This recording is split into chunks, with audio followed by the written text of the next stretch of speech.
Yo, bitch. C'est du bruit de pomme, hein, c'est pas de l'alcool. Du coup, dans cette vidéo-là, je vous filme en gros tout le refrétage après la planification de la touche et le passage du radius 10 pouces à 12 pouces du coup. Oui, finalement, je l'ai passé à 12 pouces. Donc, comment découper les frettes et tout ça, comment j'ai fait en tout cas. Je dis pas que ma technique c'est la technique à faire, mais moi j'ai fait comme ça et franchement ça a vachement bien réussi. Je suis super content de moi. La planification des frettes, comment retravailler un peu les frettes. J'ai pas tout filmé. J'ai tout filmé, mais j'ai pas tout expliqué vraiment en détail. C'est des choses qu'on pourra voir peut-être plus tard, potentiellement dans d'autres vidéos, sur d'autres guitares. Et d'ailleurs, j'ai eu quelques demandes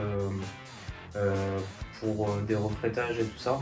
Vu comment ça s'est passé, il n'y a pas de souci. Si jamais ça t'intéresse, tu m'envoies un mail. J'ai créé une adresse mail exprès pour ça. Je la mets dans les descriptions parce que je m'en souviens plus du tout. Donc voilà, si jamais ça t'intéresse, tu m'envoies un Gmail. On verra ensemble. En tout cas, ça sera toujours beaucoup moins cher qu'ailleurs. On peut parler de entre, je pense, 200, 250 euros. Je la récupère réglée avec des cordes fraîches et tout ça. Si jamais ça t'intéresse, tu peux m'envoyer un message. Tu peux aussi passer chez moi voir ce que ça donne, mon frétage en vrai. Tout ça on voit par mail. Si jamais ça t'intéresse, tu m'envoies un mail, on voit ensemble. Et tu peux même passer, voir, essayer, il n'y a aucun problème. J'ai rien contre ça. Pense bien à t'abonner. Ça peut être sympa pour m'aider et pour développer un peu cette petite chaîne qui a déjà bien avancé, hein, franchement, en très peu de temps. Merci Farid, merci le Merchier, merci tout ça. Enfin, vraiment, ça j'en serais pas là. Mais continuons sur une bonne lancée. Le but de tout ça, ça serait quand même de voir une entreprise un jour, au moins d'être auto-entrepreneur ou quelque chose comme ça. Donc voilà, vraiment si ça t'intéresse, si tu as besoin de quoi que ce soit, moi ça m'entraîne et puis bah toi ça te fait toujours beaucoup moins cher qu'ailleurs. Donc voilà, il n'y a pas de problème, tu m'envoies un mail. Donc là on part sur la vidéo, refrétage et voilà quoi. Et c'est parti. Donc du coup finalement je me suis rendu compte que le radius là il était plus proche de 12 pouces que de 14. Et du coup ça me plaît pas trop mal. Sauf que j'ai pas de cale à poncer de 12 pouces. J'ai pas de cale à radius à poncer de 12 pouces. Donc je me suis dit que j'allais la faire moi-même. Donc là j'ai pris un petit bout de hêtre qui a été raboté là sur cette face là. Et en fait ce que je vais faire, c'est que je vais coller une bande de papier de verre, gros grain, 80, sur la touche. Et en fait je vais venir poncer ça, qui est droit pour le moment, sur la forme de la touche qu'elle a actuellement. Comme ça en fait, moi ça va me faire une cale à poncer, bon déjà qui sera à peu près à 12 pouces, enfin qui sera à 12 pouces. Et comme ça aussi, c'est surtout pour la planif de frettes après. Pour faire la planif des frettes, j'aurai une cale pile poil avec la gueule de la touche. Pile poil. Là, elle sera vraiment faite sur le modèle de la touche actuelle. Donc comme ça, au moins, on est sûr d'avoir vraiment le même radius autant sur la touche que sur les frettes. Donc voilà, on va se lancer là-dessus. Là.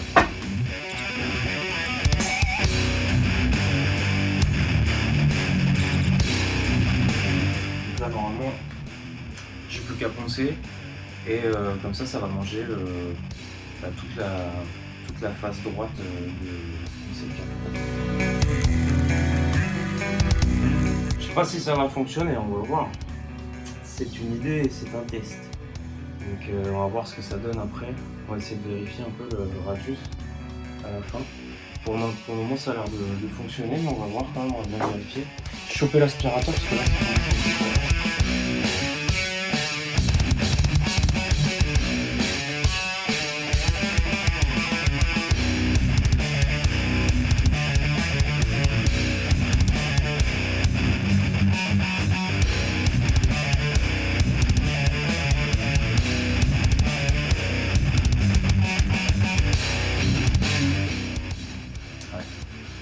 Bah là je vais désinstaller tout ça et on va passer au frettage.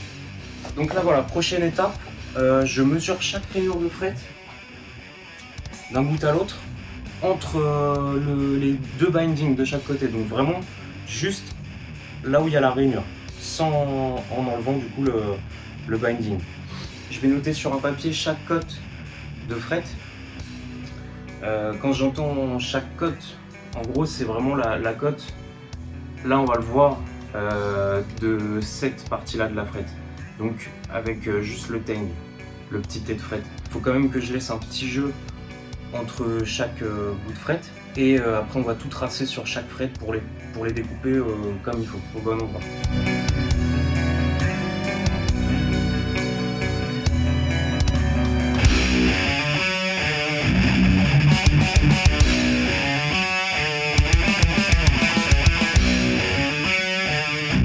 Quatrième, 54. Ok. Donc voilà, là j'ai toutes les codes de toutes les frettes. Maintenant, ce qu'on va faire, là, il fallait que je montre autre chose. C'est qu'on va mesurer aussi la profondeur de rainure de fret en fonction aussi des frettes, voir si ça va correspondre. Toujours ce petit outil là que je vous ai montré dans l'autre vidéo. Là on va voir en fait où est-ce qu'on arrive avec la rainure de fret. J'ai un plastique de merde dessus. Je vais insérer cette petite jauge de profondeur pour les rainures de fret dans la rainure, et en fait il y a deux petits traits, et on va voir en fait où arrive pardon, on va voir déjà où est-ce que ça arrive. Je vais te montrer ça en image directement. Alors tu vois, là pour le coup on va se fier à ce côté-là, hein, parce que tu vois, c'est de 10 pouces à 14 pouces. Nous, on est entre les deux, on est à 12. Donc, on va se fier plutôt à ce côté-là, au milieu. Et là, comme tu peux le constater, on est entre le premier et le deuxième trait. Je pense qu'on est même plus proche du deuxième trait. Donc là, on est sur la deuxième fret. Hop. Pareil, le deuxième trait, il est vraiment à l'intérieur. Je pense que c'est ce qui est le plus fiable, parce que la première, elle est un tout petit peu moins large.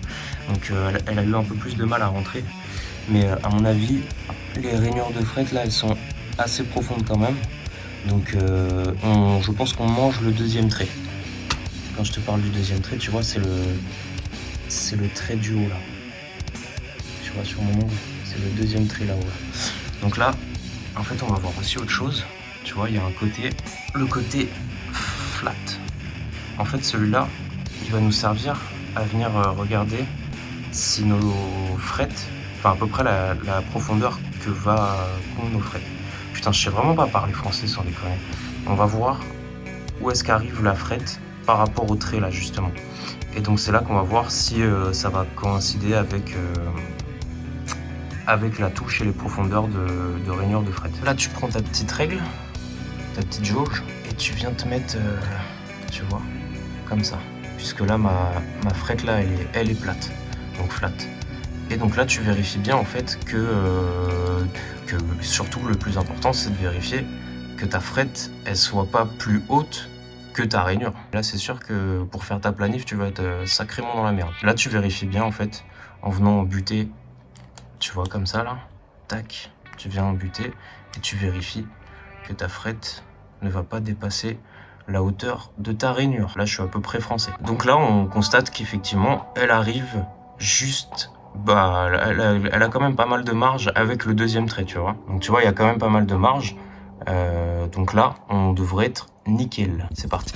Je sais pas si tu vois ma tête, mais je pense que est-ce qu'on s'en battrait pas un peu les couilles? Je pense que si. Là maintenant ce qu'on va faire, on va courber les frettes qui sont là actuellement, elles sont plates. On va les courber de sorte à se rapprocher le plus possible, parce que on va le faire manuellement, le plus possible du radius de la touche, c'est-à-dire 12 pouces, à l'aide de ce petit outil. Ce petit outil là, tu viens insérer ta frette de cette façon là, entre les deux roulements et la petite roulette qui est là, voilà, elle est présente. Et ça va te courber ta frette en fait.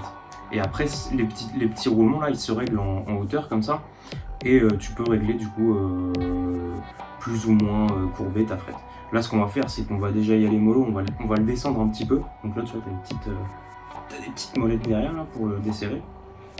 Et on va le redescendre un petit peu pour vraiment y aller mollo Là tu vois, en fait, tu passes ta frette dedans comme ça, tac, et ça c'est censé te la courber. Bon là, tu peux voir qu'actuellement ça ne me la courbe pas du tout.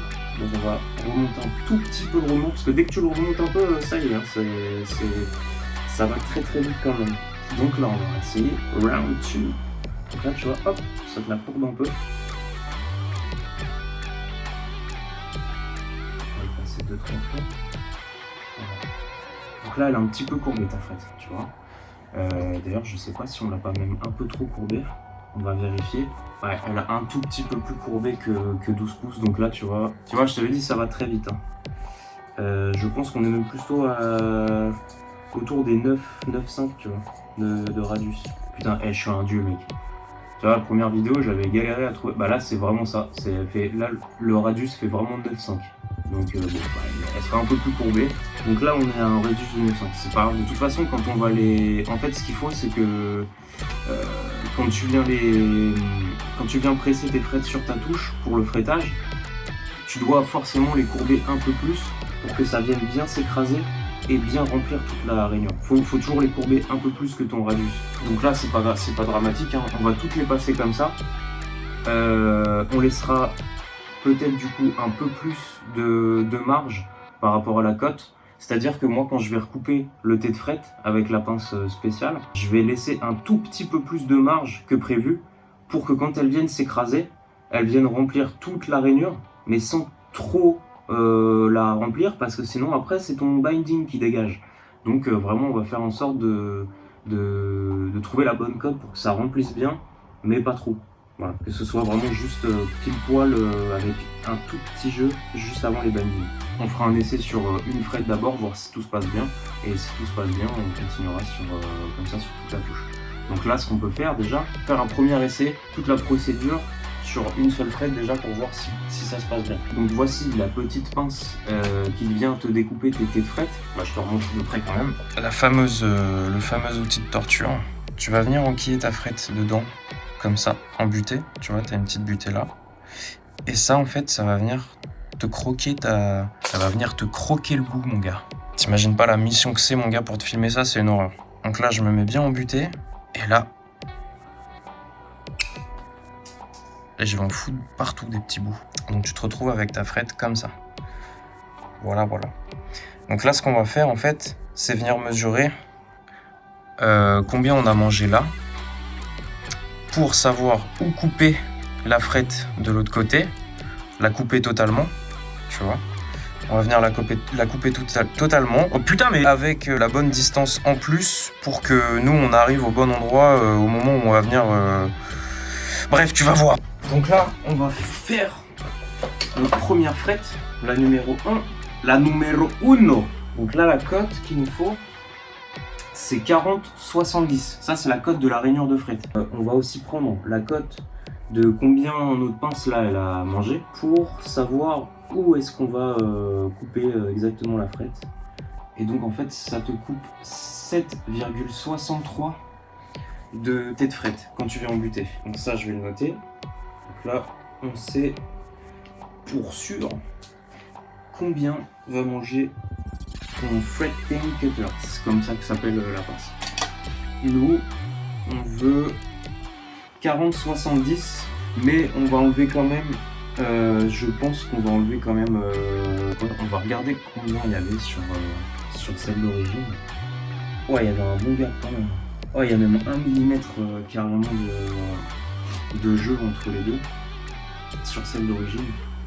Après, on n'est pas forcé de reprendre 1 mm. Moi, j'aimerais bien qu'il y ait quand même un peu moins pour qu'on vienne vraiment épouser le plus possible cette rainure de frette. Allez, 5 dixièmes. On va enlever 5 dixièmes. On va enlever 5 dixièmes à la cote de la rainure de frette. Donc là, 40-70. Donc ça va nous faire des frettes à 40-20. Enfin, nous, la cote, il nous faut 40-20.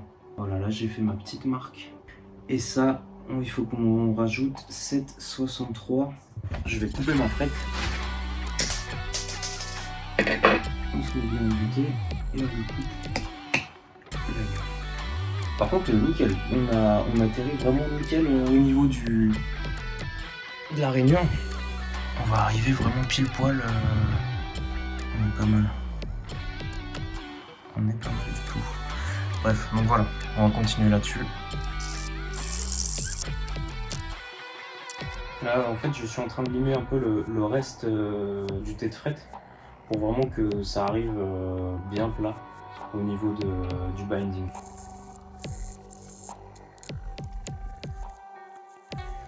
Donc là, ça va être le moment de vérité. Je vais insérer la frette pour voir quand même si tout se passe bien, si ça rentre bien, si le radius qu'on lui a donné en la courbant, est-ce que ça va bien s'insérer, est-ce qu'elle va vraiment proprement plaquer dessus. Moment de vérité.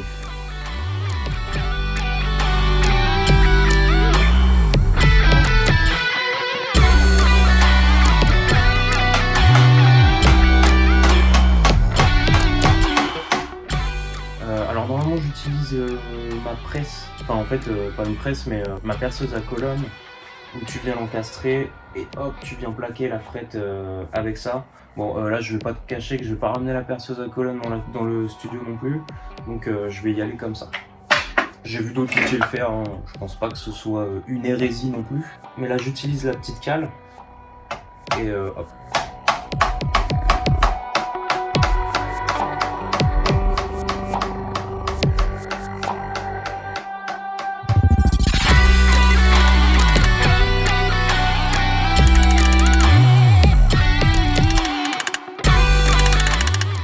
Ouais, c'est cool. Ça m'a l'air vraiment pas mal. Je te montre. Donc là, tu vois, franchement, on a vraiment l'air pas mal du tout. Alors, c'est une ombre, hein. C'est pas du décollement que tu vois là, hein. C'est vraiment l'ombre de la frette. Moi aussi, t'inquiète, j'ai eu peur. Mais non, elle est bien, elle a l'air quand même vachement bien plaquée dessus. On voit peut-être un peu mieux. Tu vois, on est pas mal, j'ai l'impression. On va continuer comme ça.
Bon, je crois qu'on est à peu près au moins 2 ou 3 heures plus tard.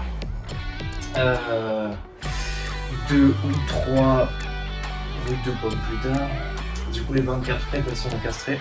Franchement, bon, ça a été un peu long, mais putain, c'est la première fois que ça se passe aussi bien et aussi propre. Je crois qu'il n'y a pas une seule frette où tu peux apercevoir un écart. Franchement, elles sont vraiment nickel. Mais vraiment, je suis content de moi là, pour le coup. Je pense avoir vraiment tout fait au mieux. Là maintenant, il va falloir virer tous les petits bouts de frette qui dépassent là sur les côtés. Donc je vais couper tous les bouts qui dépassent à coup de tenaille. Et après ça, il faut limer déjà à 90 degrés, donc vraiment pour être à fleur sur tout le long du manche, des deux côtés.